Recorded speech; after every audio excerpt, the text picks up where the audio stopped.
911 operators of Reddit, what call will you never forget? Quick content warning. In this thread, there are multiple mentions of SA, child abuse, domestic violence, stuff like that. If any reason you do not want to hear about that, here is your warning to click off the video. With that being said, here we go. Oh man, I helped deliver a couple of babies, which was awesome and a positive in a largely negative job. I'll never forget the time that a girl called and said her friend shot himself. She did not know the address of where they were, but she knew the general location. I had to tell her to look around and yell out everything she saw. I used the satellite view on Google Maps to find her location based on what she told me. Helping parents perform CPR on a newborn is one of the worst things ever. I probably have more, but digging that stuff up isn't always the greatest. Story 2. After a while they all blend together, but I do have one call that I remember at times. A wife called because she found a note in the kitchen saying, "Call 911, don't come to the garage." I guess her husband was chronically ill and decided to commit suicide on Mother's Day while his wife and daughter were out. The hardest part for me was pleading with the teenaged daughter to stay outside and wait for first responders. Story 3. Not me, but my sister is a dispatcher. One time she received a call from a man who said he just killed his sister and brother. She kept him on the phone for 5 or 6 minutes to make sure he didn't run before officers arrived. She got him to admit they had all been drinking and playing cards, then got into an argument when one of them accused the other of cheating. The other two went to bed, but this guy stayed up stewing. Apparently, he couldn't let it go. He shot each of them in their beds while they slept, then called 911. I heard a partial recording of the call, and she sounded calm AF. She told me she was screaming on the inside the entire time. Story 4. I've been a 911 dispatcher for 11 years in a medium-sized centre, population and £180,000. We have more than our share of crazy calls, but there are only a few calls that have stuck with me. For me, the ones that I can't get rid of aren't even close to being the craziest or most brutal. 7 to 8 years ago, I took a 911 call from a man who came home to find his adult sister had been raped and beaten. The suspect had wrapped a telephone cord around her neck, then tried to push her through the window of the apartment. He was, understandably, very distraught. She was still alive and was able to talk to me. She had not been blindfolded, and I was certain I could get a description of the person who had done this to her. She answered all of my other questions, but absolutely refused to give me any info on the suspect. I later found out that the reason was self-preservation. The person who did it was the brother who called 911 for help. He was so believable it really messed with my head. I also felt horrible that I had continued pressing her for info with the person who hurt her, was right there, and that I could have potentially put her in more danger without realizing. Story 5. I was a dispatcher for a residential alarm company similar to ADT. I would call people when their alarm was tripped and ask them if they were okay. One day I received a signal from a resident from a glass break sensor on a window in the bathroom. When I called, the lady was laughing so hard she could barely give me her safety password.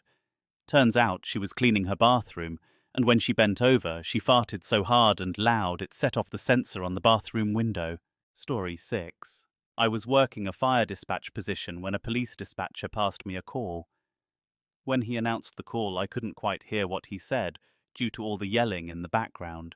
The caller was yelling at someone, and another person was holding a woman down. I thought, this sounds like a police matter. Why am I getting this call? The caller continued yelling, and I couldn't understand what the problem was. I asked, "I'm sorry, what is on fire?" "A baby." The caller then proceeded to tell me the newborn was burned, barely breathing, umbilical cord still attached. The woman had given birth and did not want her family to find out, so she drove to what she believed to be a deserted street, doused her only minutes-old infant, wrapped in a blanket, in WD-40, and set it alight. The woman told the caller, an area resident who heard the screams, that she was burning dog feces. Story 7. There are a few I'll remember for a long time. One was a guy who, while riding his bike, saw a father running after his grown-up son. He was yelling, "Stop him, he wants to hurt himself, he wants to jump in front of a train." When the guy was calling, he was running after the two near the train tracks. I quickly sent their location to dispatch and stayed on the phone. The guy asked if he could tackle the son if he had the chance, so I told him he could do what he deemed fit, but should always think of his own safety. However, he then started yelling. The train was there, as I could hear it in the background. He started cussing and screaming, and I immediately knew the son had in fact jumped in front of the train. He died instantly. It was horrible for everyone involved. The guy immediately started blaming himself for not being able to stop it. After all that, I took a short break outside and then continued work with less empathy for people calling for whatever their neighbour did. Story 8. For me, the worst ones are always the calls you can relate to on a personal level. I took a call last month from a father who discovered his son with a bag over his head and a note next to his body. I've taken a ton of suicide calls, but this one was particularly difficult for me because the son was my age, and the way the father pleaded with his son was almost exactly the same way I've imagined my dad, if I were to ever do the same. I've had the same, "Come on, buddy, don't do this to me," running in my head at least 2-3 times a day since. Story 9. A young man, 23 years old, called and told me he was going to commit suicide. He was my first call of my shift that day, very early in the morning. He planned to set his car on fire with himself inside. He was upset and crying, but he apologized to me. He said he was sorry I picked up the phone, and he was sorry for how this was going to affect me. He hung up on me, and the second time I was speaking to him, I could hear liquid splashing in the background. He ended hanging up again, and I never got him back. He did end up setting the car on fire, and it was fully engulfed by the time anyone got there. I'll never forget his name or voice, and I simply hope I showed him kindness and compassion in his last moments. Story 10. I'm sure plenty of other people will have crazier ones, but the first time I took an overdose call, it's a crazy experience literally hearing someone dying on the other side of the phone. It was sort of a mix of gurgling, screaming, and gasping for air. Fortunately, the friend of the person that was ODing was the one who called, so I could actually get some information to pass along to my officers/firefighters. Unfortunately, the caller was also super high and freaking out, understandably, and decided to lie about what drugs his friend was on, which slightly delayed Narcan being administered. Not to the point that it mattered, but it did delay it. The person that OD'd lived. Story 11. I've been a 911 operator for 10 years. I'll never forget the time I took a noise complaint. The caller was complaining that the children in the street were being too loud. Happens all the time. Annoying, but no big deal. The odd thing was she was calling me through a relay service. For the deaf. Another one, we were working a barricaded subject call with SWAT. Called out the helicopter and had them circling the area for what seemed like hours. This usually leads to calls of citizens concerned that we are looking for someone and want to know if it's safe. So, after constantly answer the phones and telling people it's fine, I get a phone call from a girl. She asked about the helicopter. I gave her the basic rundown. She then goes, "Oh, okay, so the helicopter isn't in danger." She thought it was crashing and had been for hours. Of course we get bad calls. I try not to focus on those. Story 12. Not a 911 operator, but the one who called on emergency button on our radio. I am a paramedic, and one day we were called on scene for an overdose. Not overly different or anything, but hey, everything seemed normal for an overdose. We got on scene with one officer, and after finding the patient, we tried to wake him up. Dude didn't respond at first, but after a minute, he awoke with the fury of 100 bulls. In what seemed to be less than 3 seconds, the patient sprung up, punched the officer. Sparta kicked my partner out the door and cornered me in the room with a big-ass knife. I have never hit the panic button on our radios faster in my life. Best part, dispatch came on the radio. "Medic X, are you in need of assistance?" "Fucking yes, dispatch, we are." In the end, no one got hurt, but man, I couldn't sleep for a few days. Story 13. Hard to pick just one. So many memories that will never leave me. I was training a paramedic to answer calls, and this eerie dude called, lots of heavy breathing, weird metal sounds clicking in the background, told us he had serious bleeding, but would not specify from where/what. My paramedic trainee whispered to me his paramedic friends were going to this job. He whispered it in a happy, not concerned voice, and I was freaking out. I had chills. The caller said stuff like, "Please don't turn the ambulance lights on," and "Park around the back because I don't want anyone to know you're here," and "I'm upstairs and the door is unlocked and sorry, no lights in my house work," like in a "I will kill someone soon" way.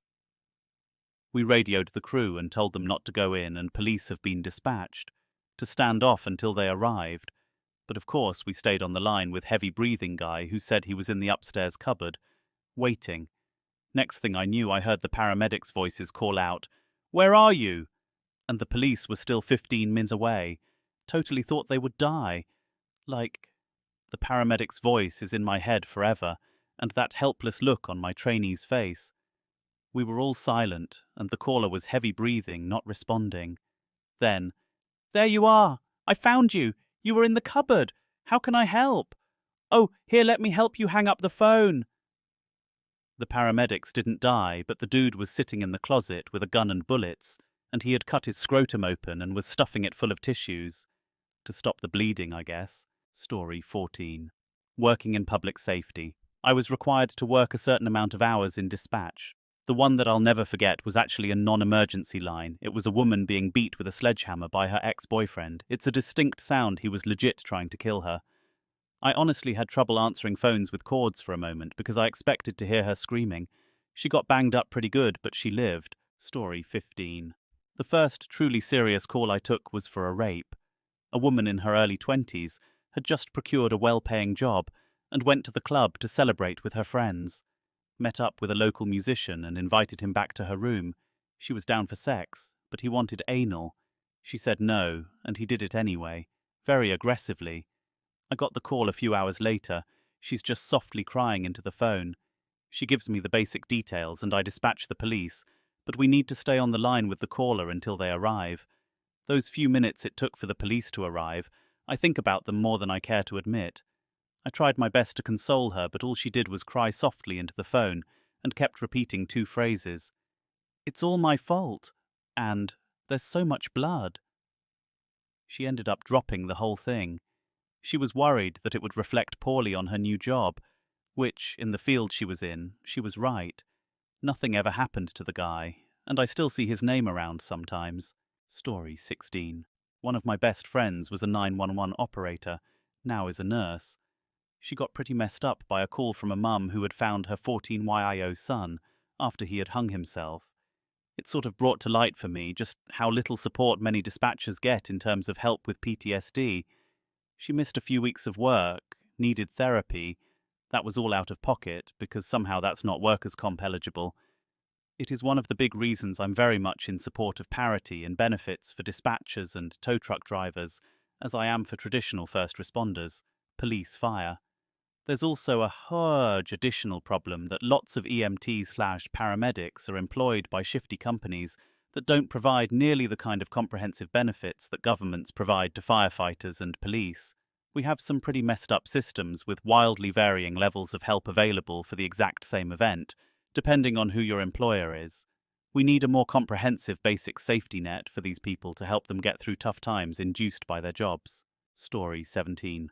I used to volunteer for a suicide hotline, and I'll always remember my first active suicide. Usually the people we had called were in the planning stages, but occasionally, usually in the early hours of the morning, you'd get someone in the process of taking their own life. Unlike yours, though, there was nothing frantic about it. It was eerily matter of fact. The person had already taken the overdose, and they were ringing because they just wanted to talk to someone as they died. It's honestly the most powerless I've ever felt, and none of my training truly prepared me for it. As we are a national talking line, we aren't allowed to actively talk people out of suicide, i.e., you can't tell people don't do it. We also can't phone an ambulance as the person in question could be anywhere in the country. I asked if this person would consider calling themselves an ambulance, but they declined. I was only 23 at the time and have suffered from severe depression myself and attempted suicide a few years before, so I know firsthand what it's like to be in that situation. Being on the other side of it was hard, but I really just hope that I provided that person with comfort towards the end. Story 18. Not an operator, but I worked as a lifeguard on the beach in NC for a while and had a radio which was used to dispatch both us and EMTs if somebody called 911, so I got to hear some gnarly shit. The best one was during the remnants of one of the hurricanes in the US summer of 2017. My co-worker and I were hunkered down under a jetty on our quad bikes for shelter when we heard a dispatch for EMTs being called out. A few districts down from us, a big, heavy wooden umbrella had been picked up by a sudden strong gust of wind and driven through an 84-year-old woman's face, pointy end first. In through the mouth, out through the jaw. My co-worker and I simply looked at each other and started screaming. Last we heard, she was in the care of the EMTs. Never did find out anything else. I hope you enjoyed the stories. I also hope you learned something. If you like this type of content, please drop a like as it helps us out very much. And subscribe for more content like this. With that being said, you guys have a good rest of your night, and I'm out.